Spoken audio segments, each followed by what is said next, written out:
I wonder when they're going to get this street plowed.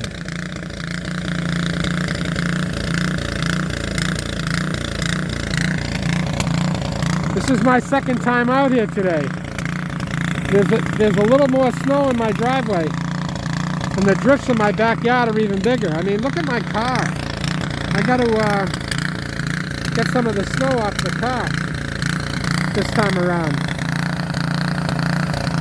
At least so I can back it out when the snow's, you know, the street's plowed, and I can plow it, you know, dump it in the street.